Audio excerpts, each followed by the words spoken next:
Hello dear student, we were discussing about the endoplasmic reticulum अंतःप्रदत्तीय जालिका के बारे में पढ़ रहे थे। और इससे पहले के जो दो वीडियो है एंडोप्लाज्मिक रेटिकुलम, उसमें हमने उसकी हिस्ट्री डिस्कवरी के बारे में पढ़ा। लोकेशन कहाँ पाई जाती है एंडोप्लाज्मिक रेटिकुलम, उसके टाइप्स कितने हैं, how to separate endoplasmic rough and smooth endoplasmic reticulum. Then उसके बाद में हमने स्मूथ एंडोप्लाज्मिक रेटिकुलम के विभिन्न प्रकार जो कार्य हैं उनके बारे में हमने थोड़ा सा ब्रीफ में उसको पढ़ा। Today we are discussing about the rough endoplasmic reticulum. और ये रफ एंडोप्लाज्मिक रेटिकुलम का एक टिपिकल डायग्राम है, और इसमें देखिएगा इसमें बहुत सारी ये सिस्टर्नीज हैं और इसके ऊपर ये बहुत सारे राइबोसोम्स लगे होते हैं। रफ या इसको हम कहेंगे खुरदरी अंतःप्रदत्तीय जालिका। तो अंतःप्रदत्तीय जालिका जिस पे राइबोसोम्स अटैच्ड होते हैं उसको हम रफ एंडोप्लाज्मिक रेटिकुलम के नाम से जानते हैं। तो इसके फंक्शन के बारे में अगर हम बात करें तो सबसे इम्पोर्टेंट जो फंक्शन होता है rough endoplasmic reticulum, as we know that इसमें बहुत सारे राइबोसोम्स अटैच होते हैं। तो ओबियसली ये प्रोटीन जो सिंथेसिस है उसके साइट के रूप में ये काम करती है। कुछ ग्लाइकोप्रोटीन्स तो प्रोटीन सिंथेसिस के रूप में पाई जाती है। इसके अलावा कुछ ग्लाइकोप्रोटीन्स मतलब शुगर से प्रोटीन को अटैचमेंट भी यहाँ पे होता है, और लास्ट में ये फाइनली कंप्लीटेड किस में होता है, गोल्जी कॉम्प्लेक्स में। सिंथेसिस ऑफ प्रीकर्सर, जो रफ एंडोप्लाज्मिक रेटिकुलम है बहुत सारे एंजाइम्स के प्रीकर्सर या उसके जो स्टार्टिंग जो अमीनो एसिड्स का फॉर्मेशन होता है वो रफ एंडोप्लाज्मिक रेटिकुलम में होता है, और वो फिर जाकर के जो लाइसोसोम्स के फॉर्मेशन के लिए वो उत्तरदायी होते हैं बाई गोल्जी कॉम्प्लेक्स। क्योंकि यहाँ पे इनिशियल स्टेज के प्रोटीन्स बनते हैं और उसकी प्रोसेसिंग सारी किस में होगी, गोल्जी बॉडीज़ में होगी, और उसके बाद में वो फाइनली काम में आ जाते हैं। इसके अलावा जो रफ एंडोप्लाज्मिक रेटिकुलम है उसी से स्मूथ एंडोप्लाज्मिक रेटिकुलम का फॉर्मेशन होता है, उसमें बाय लॉस ऑफ राइबोसोम्स की डिटैचमेंट जब हो जाता है तो उससे rough endoplasmic reticulum smooth endoplasmic reticulum में कन्वर्ट हो जाती है।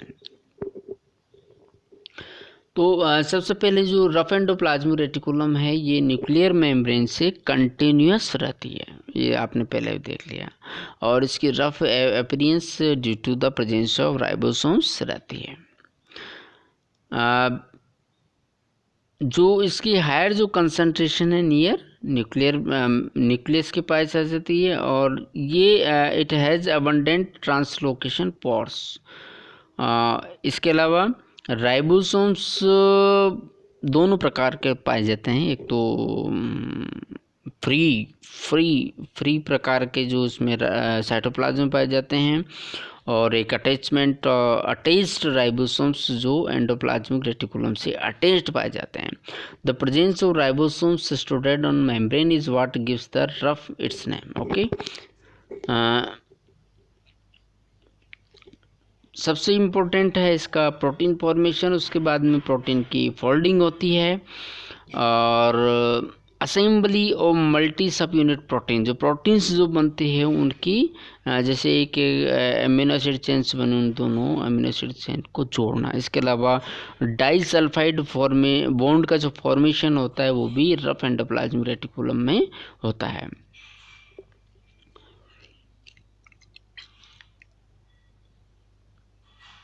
इसके अलावा ग्लाइकोलाइजेशन होता है, तो the initial stage occurs as specific asparagine residues through the कॉर्क्यूलिन से एक साइकिल होता है, उसके थ्रू इसमें ग्लाइकोसाइलेशन होता है, और डिग्रेडेशन ऑफ मिसफोल्डिंग प्रोटीन्स भी इसी में होता है। अगर मान लीजिए किसी प्रोटीन का मिसफोल्डिंग हो जाता है गलती से, तो उसके भी डिग्रेडेशन की प्रोसेस भी रफ एंडोप्लाज्मिक रेटिकुलम में संपन्न होती है। ये दो तरह के राइबोसोम्स हैं। एक तो फ्री राइबोसोम्स जो साइटोप्लाज्म में पाए जाते हैं, एक राइबोसोम्स जो रफ एंडोप्लाज्मिक रेटिकुलम में पाए जाते हैं। तो यहाँ पे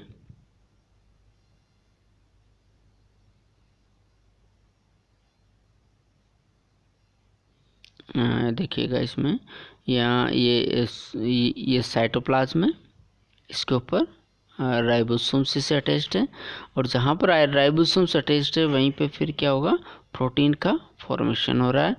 ये प्रोटीन का जो फॉर्मेशन है, ये प्रोटीन का फॉर्मेशन आगे जो प्रोटीन बना है इसमें, ये क्या कहते हैं, इसमें ये प्लाज्मा मेम्ब्रेन में जा सकता है, ये एंडोसोम्स में पाया जाता है, ये लाइसोसोम से जा सकता है, ये सेक्रेटरी वेसाइकल के रूप में जा सकता है। तो जो प्रोटीन का जो फॉर्मेशन होता है इनसाइड या इनसाइड रफ एंडोप्लाज्मिक रेटिकुलम, ये कहाँ जाएगा, जो ये एंडोप्लाज्मिक रेटिकुलम है, और ये एंडोप्लाज्मिक ल्यूमेंस के रूप में ये अंदर बनते हैं प्रोटीन, और फिर इसके बाद में आगे ये कहाँ जाता है, इसका डिसाइड किया जाता है। तो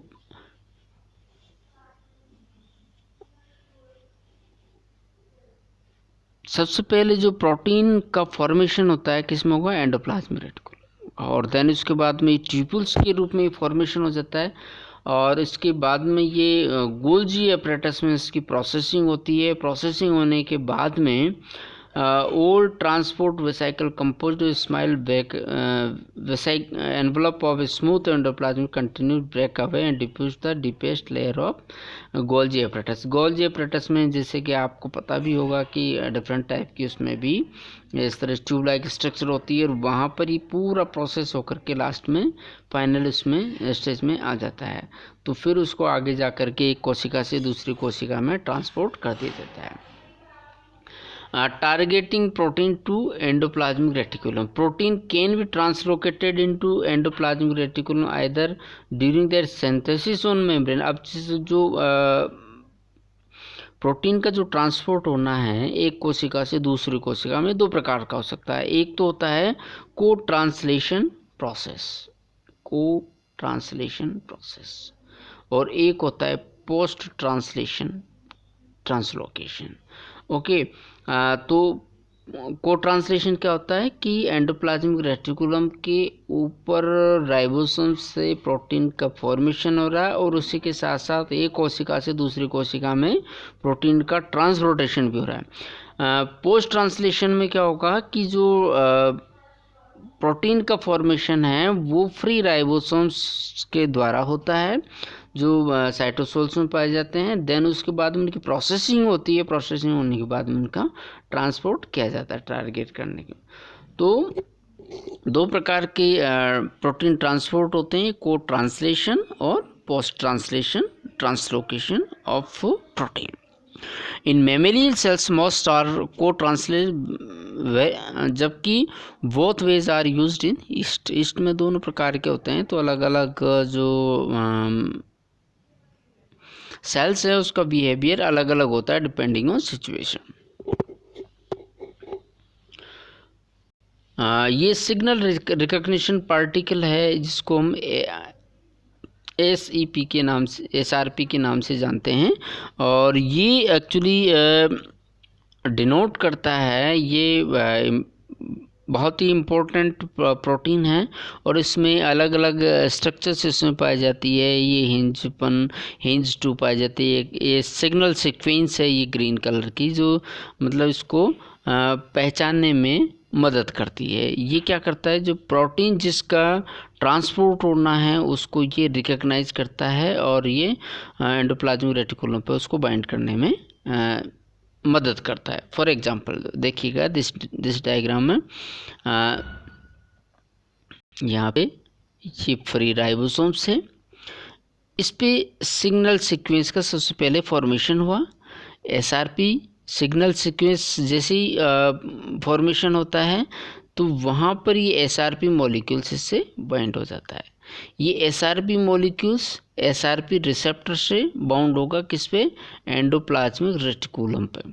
देन उसके बाद में ये दोनों जो बाइंड हो जाते हैं तब ये बिल्कुल फिक्स हो जाएगी राइबोसोम्स यूनिट। जब इस पे फिक्स हो जाती है तो फिर यहाँ पे इससे प्रोटीन का फॉर्मेशन होगा थ्रू द ट्रांसलेशन प्रोसेस, और एक पूरे प्रोटीन या पॉलीपेप्टाइड चेन का इसमें फॉर्मेशन होगा। ये सब कहाँ हो रहा है? एंडोप्लाज्मिक रेटिकुलम में। तो जो SRP है, सिग्नल रिकग्निशन पार्टिकल, इसका मेन काम क्या होता है? जो सिग्नल सीक्वेंसेस को पहचानना, उससे बाइंड करना, देन उसके बाद में इसको SRP रिसेप्टर जो इस पे है उससे बाइंड होकर के ये जो प्रोटीन का जो फॉर्मेशन होगा वो इनसाइड एंडोप्लाज्मिक रेटिकुलम की ल्यूमन पे होगा, और लास्ट में हमें प्रोटीन मिलेगा जिसको आगे ट्रांसपोर्ट कर दिया जाएगा।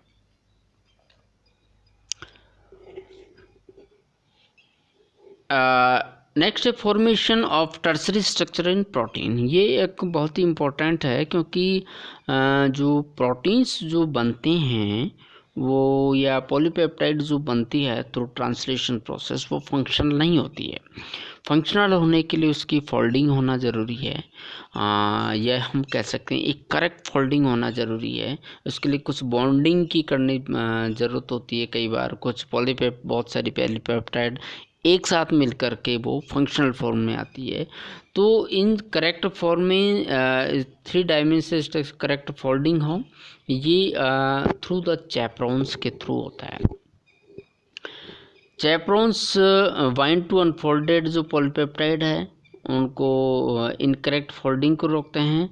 इसके अलावा ये चैपरोन्स लाइक प्रोटीन होते हैं, चैपरोन प्रोटीन होते हैं, अलग अलग प्रकार के चैपरोन्स होते हैं जिनका अलग अलग प्रकार का कार्य होता है। तो ये जैसे सबसे इम्पोर्टेंट है इसमें इम्यूनोग्लोबिन प्रोटीन BIP।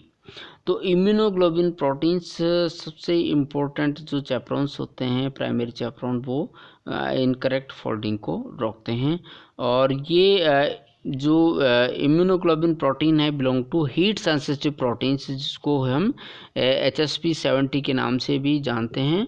और ये इन पे प्रोटीन बाइंडिंग और ATPase डोमेन दोनों होते हैं। इसके अलावा जो इम्यूनोग्लोबिन प्रोटीन है वो क्या करते हैं? It also used to seal the translocation ports and when not occupied by ribosomes। Okay, तो अगर कोई ऐसा पोर जहाँ पर राइबोसोम्स जुड़ना है लेकिन वो किसी कारणवश से राइबोसोम्स अवेलेबिलिटी नहीं है, तो चैपरोन्स आकर के वहाँ पर जुड़ जाते हैं ताकि कोई अनवांटेड मॉलिक्यूल्स एंडोप्लाज्मिक रेटिकुलम के अंदर नहीं आए। If a polypeptide is corrected into endoplasmic reticulum from a free ribosome, it is known as post translation translocation। ठीक है, तो इसको पहले देख लिया था हमने। ये करेक्ट फोल्डिंग का एक मैकेनिज्म है, किस तरह से होता है, और इसमें डिफरेंट टाइप के मॉलिक्यूल्स इसमें इन्वॉल्व होते हैं, प्रोसेस में होते हैं। ओके, नेक्स्ट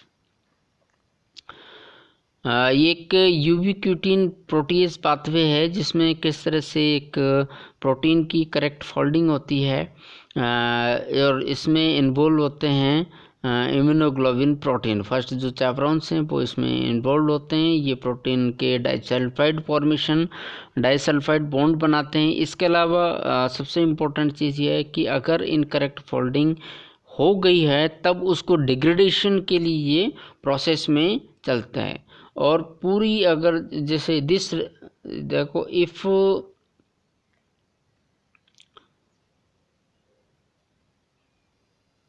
देखिएगा, if folding this lead to inhibition of protein synthesis. अगर इसकी इनफोल्डिंग इनकरेक्ट हो गई है तो प्रोटीन का सिंथेसिस रुक जाता है और उसके बाद में डिग्रेडेशन स्टार्ट हो जाता है। और अगर मान लीजिए इसकी पूरी तरीके से ये this response will play important production and synthesize more chaperones which help, तो अगर मान लीजिए बहुत ज़्यादा इसमें इनकरेक्ट पॉलीपेप्टाइड सेंस होगी तो दूसरे और चैपरोन्स का फॉर्मेशन होगा जो उसको मिसफोल्डिंग करेंगे। ये इम्पोर्टेंट है। If these step do not decrease the level of misfolding, apoptosis induces and destroying the affected cell. This is very important cells. This is the suicide by a cell। अगर मान लीजिए किसी protein का correct folding नहीं हुआ है तो उसको चैपरोन उसको करेक्ट करने की कोशिश करेंगे, और उसके लिए बहुत सारे चैपरॉन्स की प्रोडक्शन पे चैपरॉन प्रोटीन्स का प्रोडक्शन होगा। लेकिन अगर फिर भी कोशिका अनेबल रहती है उसको करेक्ट करने में, तब कोशिका में ये सिग्नल दिया जाता है कि you have to be destroy. तो उसमें लाइसोसोम से जितने भी एंजाइम्स हैं, लाइसोसोमल एंजाइम्स है, डिग्रेडेटरी एंजाइम्स हैं, वो रिलीज हो जाते हैं, पूरी कोशिका एक तरह से मर जाती है। तो उसके जितने भी प्रोटीन्स वगैरह सब डिस्ट्रॉयड हो जाते हैं। ये बिल्कुल लास्ट में डिसीजन लिया जाता है। सिक्रेटरी पाथवे है। सिक्रेटरी पाथवे में as we know that rough endoplasmic reticulum पे प्रोटीन बनता है, उसकी प्रॉपर प्रोल्टिंग होती है, देन उसके बाद में ये गोल्जी एपरेटस में जाता है, देन उसके बाद में गोल्जी एपरेटस से सेक्रेटरी वेसाइकल्स बनती है। सेक्रेटरी वेसाइकल्स उस टारगेटेड सेल्स है, वहाँ जा कर के फिर वापस अनफोल्डिंग होती है और उस जो प्रोटीन है उसको रिलीज कर दिया जाता है।